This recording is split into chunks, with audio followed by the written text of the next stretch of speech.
स्वागत है दोस्तों, मैं हूं प्रभात और इस वीडियो में मैं आपको अलग अलग सेल्फ डिफेंस के आर्ट के बारे में बताने जा रहा हूं, जैसे कि ताइक्वांडो है, जूडो है, कराटे है, बॉक्सिंग है, किक बॉक्सिंग है या और भी कुछ है। ओके दोस्तों, तो मैं उनमें आपको जो भी आपको ऐसा लगता है कि ये सारे आर्ट्स में क्या डिफरेंट है, उन्हें आप जानना चाहते हैं, तो वो मैं आपको इस वीडियो में क्लियर करने जा रहा हूँ। तो दोस्तों, यदि आपने मेरे चैनल को सब्सक्राइब नहीं किया तो जाके कर लीजिए, क्योंकि मैं मार्शल आर्ट को बहुत ही आसान तरीके से आपको बताता हूँ। मैं कोई भी फालतू बेकार बकवास मूव आपको नहीं बताता जिससे कि उसकी प्रैक्टिस के साथ में आपका समय बेकार हो और आप रियलिटी में कभी उसे यूज कर ही ना पाएं। और दोस्तों, चैनल को सब्सक्राइब करके बेल आइकन को ऑन कर दीजिए, जिससे मेरे अगले वीडियो का नोटिफिकेशन आपको आपके डिवाइस पर मिल जाए और आप आसानी से उसे देख पाएं। उसके बाद में दोस्तों चैनल में चले जाइए, जहाँ पे आपको मार्शल आर्ट से संबंधित मेरे बहुत सारे वीडियोज मिल जाएंगे और आप उनसे अपनी मार्शल आर्ट की प्रैक्टिस को बाखूबी शुरू कर सकते हैं। ओके दोस्तों, तो चलिए शुरू करते हैं कि इन तरह तरह के आर्ट्स में क्या डिफरेंट है। तो दोस्तों, शुरू करते हैं ताइक्वांडो से।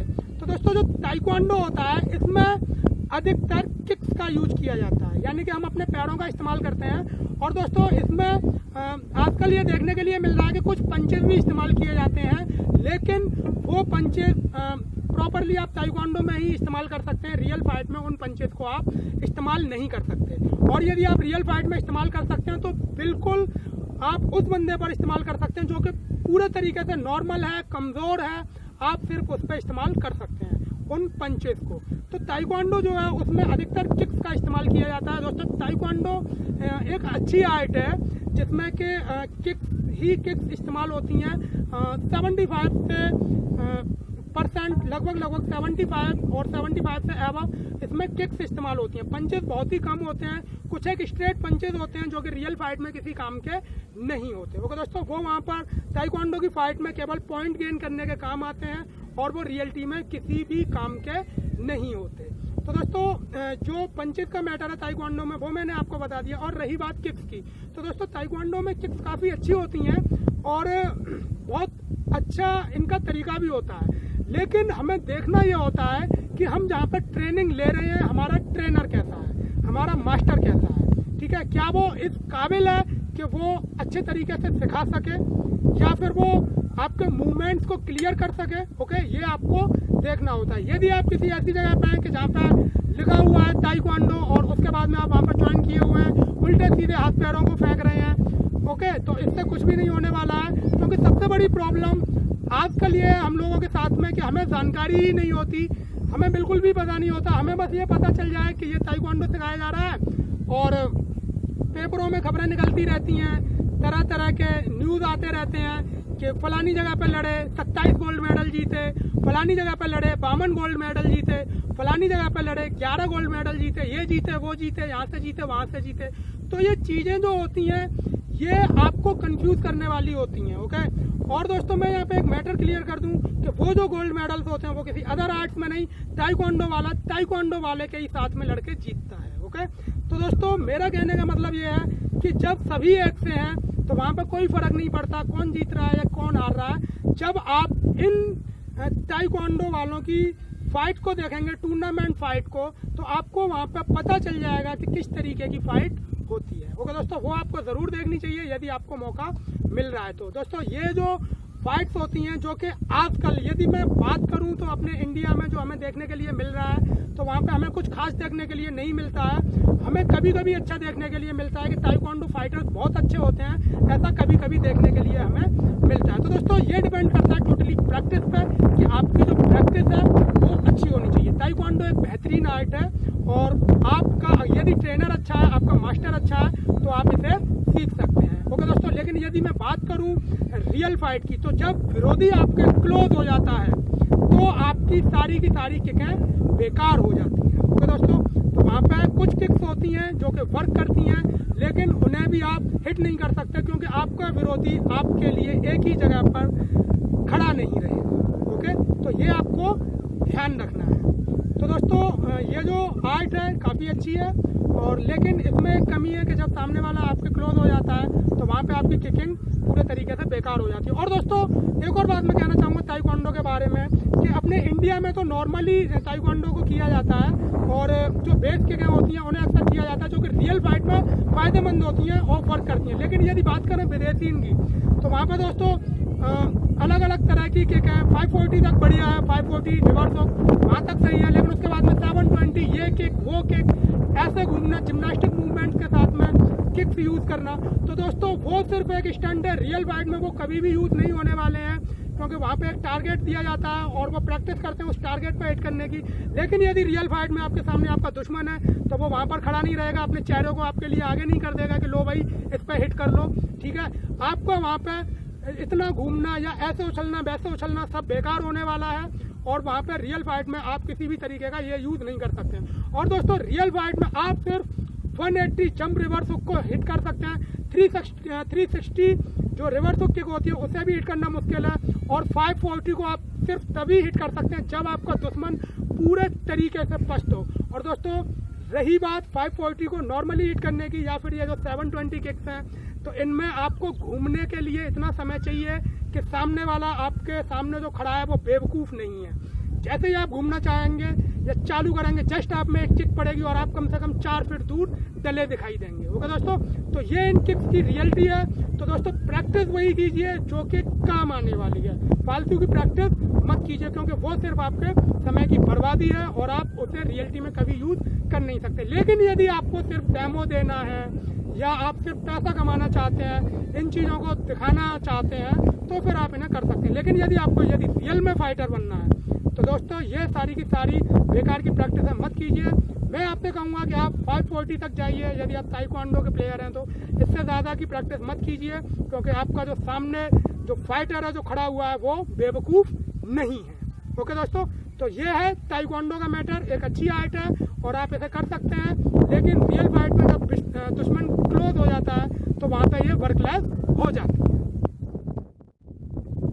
तो दोस्तों इसमें अगली आर्ट होती है जूडो। तो दोस्तों जूडो एक बेहतरीन आर्ट है, और लेकिन इसमें एक कमी है कि जब हम जूडो की प्रैक्टिस करते हैं तो इसमें सामने वाले की यूनिफॉर्म को ही पकड़ के उसे पटका जाता है तरीके से। जूडो के 75% मूव्स में हम सामने वाले की यूनिफॉर्म को पकड़ के उसे गिराते हैं, पटकते हैं, और 25% मूव्स ऐसे होते हैं जिनमें हम उसे पूरे तरीके से ग्रिप करते हैं या उसके हाथ पैरों को पकड़ के उसे गिराते हैं, पटकते हैं, या फिर उसकी बॉडी को पकड़ के उसे गिराते हैं, पटकते हैं। तो दोस्तों वो जो 75% जो मूव हैं जिनमें हम उसकी यूनिफॉर्म को पकड़ के गिरा के पटकते हैं, वो रियल फाइट में बेहद कम काम आने वाले हैं, क्योंकि वहाँ पर जो यूनिफॉर्म होती है बेहद मजबूत होती है। आप उसे पकड़ के उसे पूरे तरीके से खींच के पटक सकते हैं टूर्नामेंट फाइट में या फिर प्रैक्टिस फाइट में, लेकिन रियलिटी में आप किसी की शर्ट को इस तरीके से पकड़ के नहीं पटक सकते हैं, ये बेहद मुश्किल है। और यदि सामने वाला आपका दुश्मन टी शर्ट वगैरह में है तो आप उसे नहीं पटक सकते हैं, क्योंकि वो आपके हाथ में फट के हाथ में आ जाएगी या फिर वो बहुत ज़्यादा खिंच जाएगी। जब तक आप खींचेंगे तब तक वो पीछे हो लेगा और केवल कपड़ा ही खींचता रहेगा। ओके, तो ये नहीं होने वाला। और यदि आपका जो दुश्मन है वो ड्रेस नहीं पहने हुए है, ठीक है, यानी कि वो अपर से कोई कपड़ा ही नहीं पहने हुए, तो फिर आप उसे जूडो के 75% जो मूव्स होते हैं जिनमें आप यूनिफॉर्म को पकड़ के सामने वालों को पटकते हैं, उन्हें तो आप कर ही नहीं सकते। उसके बाद में जो 25% मूव्स रह जाते हैं उनमें से आप कुछ मूव्स को वहाँ पर अप्लाई कर सकते हैं। तो दोस्तों जूडो में एक लिमिटेशन है कि आप उसे रियल फाइट में अच्छे तरीके से यूज़ नहीं कर सकते। और दोस्तों जूडो जो है वो सिर्फ एक गेम है। ओके, तो मैं यहाँ पे क्लियर कर दे रहा हूँ कि यदि आप रियल फाइट में तो जूडो को इस्तेमाल करना बेहद मुश्किल है आपके लिए, लेकिन मैं ये नहीं कह रहा हूँ कि आप इस्तेमाल नहीं कर सकते। यदि आप एक बेहतरीन जुडोका हैं तो आप इस्तेमाल कर सकते हैं, क्योंकि आपको पता होता है कि सामने वाला किस स्थिति में है, किस तरीके का उसका ड्रेस सेंस है और आपको वहाँ पर क्या इस्तेमाल करना है। यदि आप नॉर्मली जूडो फाइटर हैं तो आप रियल फाइट में जूडो को यूज़ नहीं कर सकते। ओके दोस्तों, तो जूडो एक बेहतरीन आर्ट है, लेकिन रियल फाइट में इसमें कुछ लिमिटेशंस हो जाती हैं, और रियलिटी में ये एक गेम है। जैसे कि ताइक्वांडो भी एक गेम है, वैसे ही जूडो भी एक गेम है। तो दोस्तों इसमें अगली जो आर्ट आती है वो आती है कराटे। तो दोस्तों कराटे के बारे में मैं कहना चाहूँगा कि बहुत बेहतरीन आर्ट है कराटे, और इसमें जो 75% मूव्स होते हैं वो रियलिटी में वर्क करने वाले होते हैं। ओके, इसमें हम पंचेस का इस्तेमाल करते हैं, हम अपने किक्स का इस्तेमाल करते हैं, और अपनी एल्बोज वगैरह का इस्तेमाल करते हैं, और भी कई सारी चीज़ें होती हैं जिन्हें हम इस्तेमाल करते हैं। ओके, तो दोस्तों कराटे एक बेहतरीन आर्ट है, और इसमें क्योंकि सारी की सारी चीज़ें इस्तेमाल होती हैं इसीलिए ये इसे डेंजर बनाती हैं। ओके, तो कराटे के बारे में मैं कहना चाहूँगा कि यदि आप कराटे सीख रहे हैं तो आप अच्छी जगह पर हैं, आप सीखिए, लेकिन आपको ये देखना है कि जो आपका ट्रेनर है या जो मास्टर है क्या वो रियलिटी में आपको सही आर्ट सिखाने के लायक है या नहीं। ये चीज़ें आप गौर कर सकते हैं उसके मूवमेंट को देख के, उसकी बॉडी फिजिक को देख के। यदि वो लड़ने लायक है तो वो आपको भी लड़ने लायक बना सकता है, और यदि वो खुद ही ऐसा है और आराम पसंद है तो वो दोस्तों ना ही आपको सिखा सकता है, वो सिर्फ आपको बेवकूफ़ बनाएगा, और रियलिटी में वो आपको कुछ सिखाएगा ही नहीं जो कि आप रियल फाइट में यूज कर सकें। वो सिर्फ आपको फालतू के मूवमेंट सिखाएगा, क्योंकि जो रियल मूवमेंट्स हैं उन्हें करने के लिए एक अच्छी बॉडी फिजिक का होना ज़रूरी है, फिटनेस का होना ज़रूरी है, तभी आप रियल मूवमेंट कर पाएंगे और वो आपको सिखा पाएगा। यदि वो अनफिट है और वो खुद नहीं करता है तो दोस्तों यहाँ पे आपको ये गौर करना है कि जब वो खुद नहीं कर पा रहा है तो वो आपको सिखाएगा क्या। और तो दोस्तों मैं यहाँ पे एक बात और कहना चाहूँगा, ये टोटली हर तरीके के मास्टर्स के लिए नहीं है, क्योंकि बहुत सारे मास्टर्स जो हैं कराटे के वो इतने काबिल होते हैं कि उनके लिए इस बात को कहना गलत होगा। ठीक है। समय के साथ में अगर उनकी बॉडी की फिजिक्स बिगड़ी है या वो किसी भी तरीके से थोड़े अजीब हो गए तो इसका मतलब ये नहीं है कि वो सिखा नहीं सकते। ओके, वो खुद नहीं कर पा रहे हैं लेकिन वो आपके मूवमेंट्स को बाखूबी क्लियर कर देंगे और आपको एक अच्छा फाइटर बनाएंगे। तो दोस्तों यहाँ पे हमें अपने ट्रेनर पे फाइनली मेरा कहने का मतलब ये है कि यदि आपका ट्रेनर लगातार प्रैक्टिस में है या आपका मास्टर लगातार प्रैक्टिस में है और उसे देखने से ये महसूस होता है कि ये एक फाइटर है वाकई में, तो वो आपके लिए बहुत अच्छी बात है। लेकिन यदि आपका जो ट्रेनर है, जो मास्टर है, वो एक फाइटर महसूस नहीं होता, लेकिन वो जो आपको सिखा रहा है आपको ये महसूस होता है कि मुझे सही चीज़ सिखाई जा रही है, और जो उसके अदर स्टूडेंट्स हैं उन्हें देख के, जो कि आपके सीनियर हैं, और यदि आपको उन्हें देख के ये लगता है कि ये काफ़ी काबिल हैं, वाकई में अच्छे हैं, तो दोस्तों वो ट्रेनर जो आपको कराटे सिखा रहा है वो बहुत बेहतरीन है। फिर आप उसकी बॉडी फिजिक्स पे मत जाइए, आप उसके मूवमेंट पे मत जाइए, बस आप उस पर यकीन कीजिए कि वो आपको जो सिखा रहा है वो सही है और आप लगन से प्रैक्टिस कीजिए। ओके दोस्तों, तो जो कराटे है दोस्तों बहुत ही बेहतरीन आर्ट है, और मैं यहाँ पे कराटे को कहना चाहूँगा कि ये one of the best defence art है। ओके, तो आप यदि कराटे सीख रहे हैं तो केवल मेरी इन बातों का ध्यान रखिए कि अपने ट्रेनर पर सबसे पहले तो ये गौर कीजिए क्या वो एक फाइटर लगता है। ओके, यदि वो एक फाइटर के तरीके से तो आपके लिए बहुत अच्छी बात है, और यदि वो आपको नॉर्मली लगता है तो उसके जो स्टूडेंट्स हैं, जो आपसे सीनियर हैं, उन पर गौर कीजिए, उसके ट्रेनिंग देने के तरीके पर गौर कीजिए, और यदि आपको ये महसूस हो रहा है कि ये वाकई में अच्छा सिखा रहा है तो दोस्तों आप बहुत अच्छी जगह पर हैं। ओके, आप प्रैक्टिस कीजिए और आप समय के साथ में एक बेहतरीन फाइटर बन पाएंगे। तो दोस्तों इसमें अगली आर्ट आती है, वो होती है बॉक्सिंग। तो दोस्तों बॉक्सिंग में सिर्फ 3 तरीके के पंच होते हैं, स्ट्रेट पंच होते हैं, हुक पंचेस होते हैं और अपरकट पंचेस होते हैं। पूरी की पूरी बॉक्सिंग इन्हीं पंचेस पे चलती है, इसमें कोई भी तरीके का चौथा पंच नहीं होता। तो दोस्तों बॉक्सिंग रियल फाइट के लिए एक बहुत अच्छी आर्ट है। यदि आप रियल फाइट में हैं तो, और आप यदि अच्छे बॉक्सर हैं तो आप आसानी से रियल फाइट कर सकते हैं, क्योंकि जो पंचेस होते हैं वो क्लोजली भी चल जाते हैं और लॉन्ग रेंज अटैक भी इनका होता है। बॉक्सिंग के जो मूवमेंट हैं वो काफ़ी अच्छे होते हैं। तो आप यदि रियल फाइट में हैं और यदि आप एक अच्छे बेहतरीन बॉक्सर हैं तो आपको किसी भी तरीके से डरने की ज़रूरत नहीं है। आप वहाँ पर फाइट कीजिए और निश्चय ही आप जीतेंगे। ओके, आप अपने विरोधी को सबक सिखा पाएंगे। तो दोस्तों बॉक्सिंग एक बहुत ही बेहतरीन आर्ट है और इसके जो मूवमेंट होते हैं वो बहुत ही बेहतरीन होते हैं। ओके, तो फाइनली मेरा ये कहना है कि यदि आप बॉक्सिंग की ट्रेनिंग ले रहे हैं तो आप इसे लगातार कंटिन्यू करिए, लेकिन अपने ट्रेनर पर ये ध्यान दीजिए कि क्या वो आपको अच्छी ट्रेनिंग दे रहा है या नहीं। यदि आपका ट्रेनर भी एक बॉक्सर की तरीके से लगता है, उसके मूवमेंट बेहतरीन है, क्लियर है, उसे देखने पे महसूस होता है कि हाँ ये वास्तव में एक फाइटर है, उसके मूवमेंट्स को देख के अच्छा लगता है और ये पता चलता है कि पावरफुल मूवमेंट्स हैं, अच्छी टेक्निक है, तो आप बहुत अच्छी जगह पे हैं दोस्तों।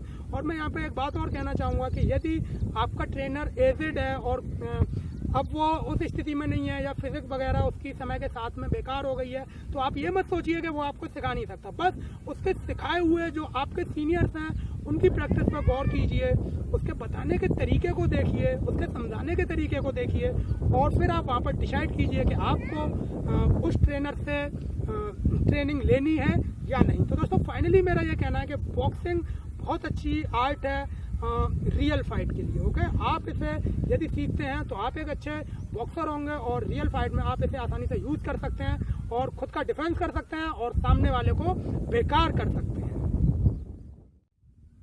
तो दोस्तों इनमें जो अगली आर्ट आती है वो होती है दोस्तों किक बॉक्सिंग, जो कि बॉक्सिंग और किकिंग का मिला जुला कॉम्बिनेशन है। तो दोस्तों ये आर्ट बहुत अच्छी है, इसमें किक्स और पंचेस लगभग एक साथ चलाए जाते हैं, लेकिन आपको ये देखना होता है कि जो आपका ट्रेनर है वो किस टाइप का है। सबसे पहले आप कहीं पे भी किसी भी आर्ट को सीखने जा रहे हैं वहाँ पे अपने ट्रेनर पर गौर कीजिए।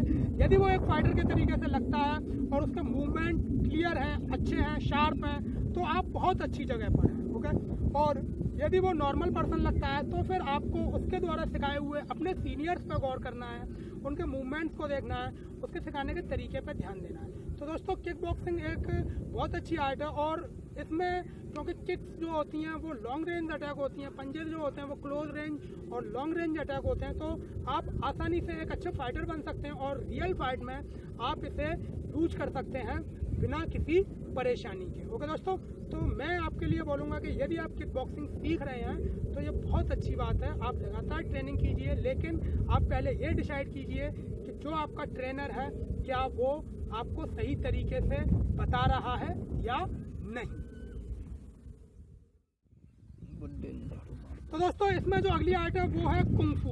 दोस्तों कुंग-फू जो होती है ये काफ़ी अच्छी आर्ट है, लेकिन मैं इसमें आपसे ये कहना चाहूँगा कि कुंग-फू में 75% मूव्स जो हैं वो पूरे तरीके से बकवास हैं और फैंटेसी है, जो कि आपको मूवीज़ में देखने के लिए मिलता है। ओके दोस्तों, तो कुंग-फू की मूवीज़ अगर आप देख रहे हैं तो उस पर इतना ज़्यादा यकीन करने की आपको ज़रूरत नहीं है, क्योंकि ये एक रियलिटी है कि 75% मूव्स बेकार हैं, लेकिन कुंग-फू बेकार नहीं है। ये आपको शारीरिक रूप से काफ़ी मजबूत करती है। लेकिन यदि मैं बात करूं एक नॉर्मल पर्सन से लड़ने के लिए, तो आप कुंग-फू को 2-3 लोगों के साथ में आसानी से यूज़ कर सकते हैं। लेकिन यदि आपके सामने एक फाइटर है जो कि प्रॉपर्ली कुंग-फू से नहीं है, यदि मैं बात करूं कि मिक्स मार्शल आर्ट से है, तो दोस्तों बेहद बड़ी मुसीबत है वो आपके लिए। यदि वो मिक्स मार्शल आर्ट से है, वहाँ पे आपका ये कुंग-फू मूवमेंट कुछ भी काम आने वाला नहीं है। ओके दोस्तों, ये सिर्फ नॉर्मल पर्सन के साथ में काम आता है।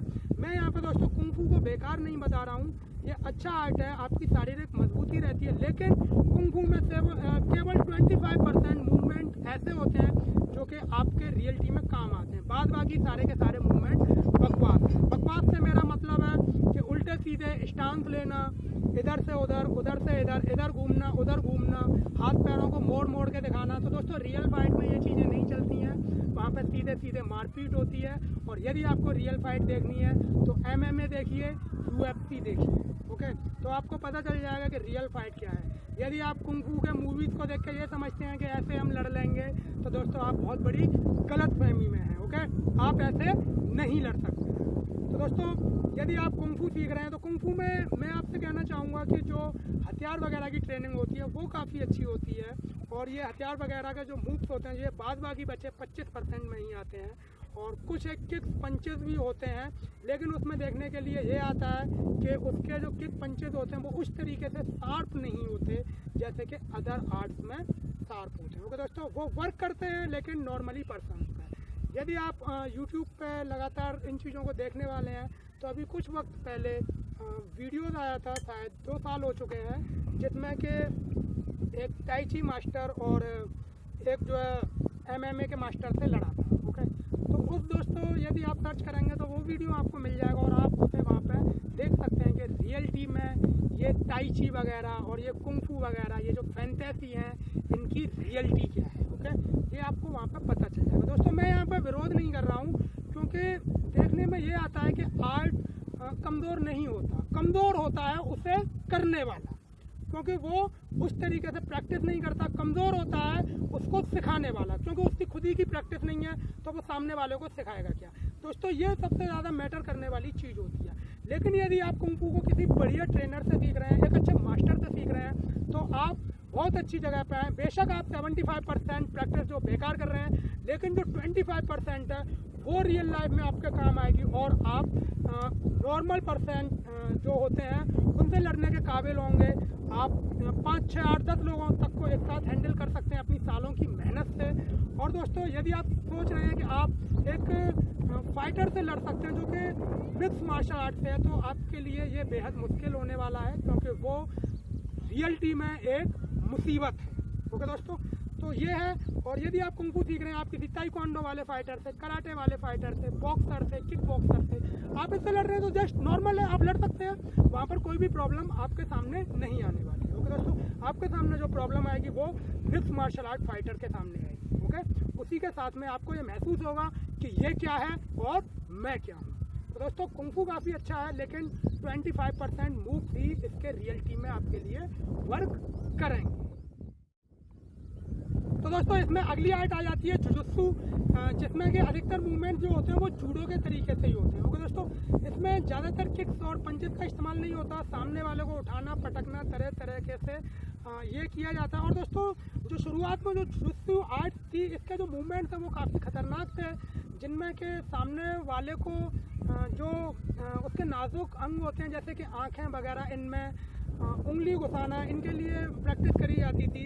तो ये काफ़ी खतरनाक मूवमेंट्स है जो कि आजकल कम देखने के लिए मिलते हैं। ओके दोस्तों, तो मैं कह रहा हूँ कि यदि आप जुजुत्सु की ट्रेनिंग लेते हैं तो आप बहुत अच्छी जगह पर हैं। आप रियल फाइट में जब विरोधी आपके क्लोज हो जाता है, चिपक जाता है आपसे, पकड़ा पकड़ी होती है, ठीक है, उठा पटक होती है, वहाँ पे यदि आप जुजुत्सु की ट्रेनिंग पाए हुए हैं तो ये बहुत अच्छी बात है और आप इसे यूज कर सकते हैं। लेकिन आपके सामने वाला यदि फाइटर है तो आपको बेहद सावधान हो जाने की ज़रूरत है, क्योंकि जुजुत्सु जो है वो अधिकतर वर्क करती है नॉर्मल लोगों के लिए। तो दोस्तों, इसमें जो अगली आर्ट आती है दोस्तों वो है मेरी नज़र में सबसे बेहतरीन, जो कि मिक्स मार्शल आर्ट है। और इसमें दोस्तों हर चीज़ जो आप कर सकते हैं वो अलाउ होती है। लेकिन यदि हम बात करें रिंग की तो वहाँ पे कुछ मूवमेंट्स अलाउ नहीं होते हैं, पर आप रियलिटी में उनकी प्रैक्टिस कर सकते हैं और रियल फाइट में आप उन्हें यूज कर सकते हैं। दोस्तों, मिक्स मार्शल आर्ट में बहुत सारी आर्ट्स का मिक्सचर होता है और आपको हर तरीके के मूवमेंट आते हैं, आपको हर तरीके के फाइटर से लड़ना आता है, आप उसके लिए तैयार होते हैं। आपकी जो बॉडी होती है वो बेहद मजबूत होती है, पावरफुल होती है, आप बेहद एक्सरसाइज करने वाले होते हैं और एक्सट्रीमली पावरफुल होते हैं। ओके, सामने वाले को आपको काबू करना आसान नहीं होता।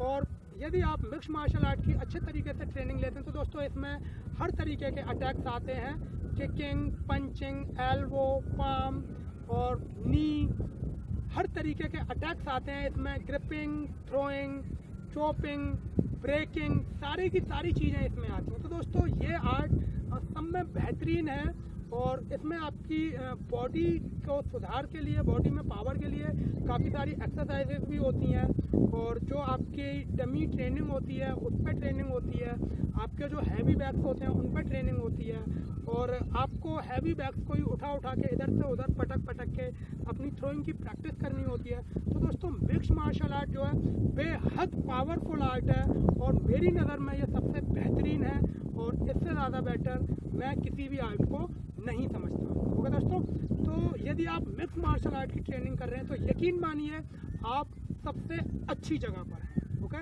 और समय के साथ में आप अच्छी प्रैक्टिस के साथ में एक अच्छे फाइटर होंगे और निश्चय ही आप रियल फाइट में हर किसी को काबू कर पाएंगे। तो दोस्तों अब मैं कुछ आपको अपने बारे में बता देता हूँ इसमें। दोस्तों मैं ट्रेनर हूँ मिक्स मार्शल आर्ट से और मैंने बहुत सारे आर्ट से प्रैक्टिस करी है और उन सब का जो मिक्सचर है जो उसमें सही है, जो फालतू के मूवमेंट्स हैं उन्हें मैंने हटा दिया है और जो रियल मूवमेंट हैं उन्हें मैं आपको बताता हूँ। तो मैं आपको सारी के सारे मूवमेंट्स बताता हूँ, आपको हर तरीके से अटैक करना बताता हूँ जिन्हें मैं स्टेप बाय स्टेप आपको बताता हूँ। और दोस्तों यदि देखा जाए तो मिक्स मार्शल आर्ट में हथियारों का यूज़ नहीं होता है। ओके, उन्हें आप नॉर्मली अगर आप अलग से कहीं से ट्रेनिंग ले रहे हैं तो आप उन्हें यूज़ कर सकते हैं। लेकिन यदि फाइट की बात करें तो वो खाली हाथों के होती है जिसमें हमारे पास में कोई हथियार नहीं होता। लेकिन मिक्स मार्शल आर्ट बेहद पावरफुल आर्ट है। तो दोस्तों मैं जो ट्रेनिंग देता हूँ मैं मिक्स मार्शल आर्ट की देता हूँ और इसमें दोस्तों मैं अलग से अपनी ऑफलाइन क्लासेस में हथियार चलाने की भी ट्रेनिंग देता हूँ जिसमें कि काफ़ी सारे तरह के हथियार हैं जिन्हें मैं चलाना जानता हूँ और मैं उन्हीं की ट्रेनिंग देता हूँ। तो दोस्तों मेरा जो सिखाने का तरीका है वो बिल्कुल अलग है। मैं रियल चीज़ें ही सिखाता हूँ, मैं कोई भी ऐसी चीज़ आपको नहीं सिखाता हूँ जिससे कि आपका समय ही बेकार हो और रियलिटी में आप उसे कभी यूज़ कर ही ना पाए। ओके दोस्तों, तो मैं जो सिखाता हूँ वो मिक्स मार्शल आर्ट है, लेकिन इसके साथ में मैं अपनी खुद की टेक्निक को भी आपको बताता हूँ जो कि मैंने फाइंड आउट करी है कि ये सही है और जो परंपरागत है उसकी कुछ कमियों को हटा के मैंने उन्हें सही किया है और वो मैं आपको अपने तरीके से बताता हूँ। तो दोस्तों मार्शल आर्ट को मैं अपने तरीके से बताता हूँ, मैं कोई भी परंपरागत चीज़ आपको उस तरीके से नहीं बताता हूँ। मैं पहले उसे देखता हूँ, उसमें जो कमियाँ होती हैं उन्हें दूर करके फिर उसे मॉडिफाई करके तब मैं आपके लिए उसे बताता हूँ। और दोस्तों मैं अलग से हथियार वगैरह की भी ट्रेनिंग देता हूँ और कोशिश करता हूँ कि जो मुझसे जो ट्रेनिंग ले रहा है वो एक अच्छा फाइटर हो समय के साथ में। ओके दोस्तों, तो दोस्तों मैंने ये सारा मैटर क्लियर कर दिया, तो मुझे उम्मीद है कि ये मैटर आपका क्लियर हो गया होगा। तो दोस्तों कीजिए, मेरी शुभकामनाएं आपके साथ हैं।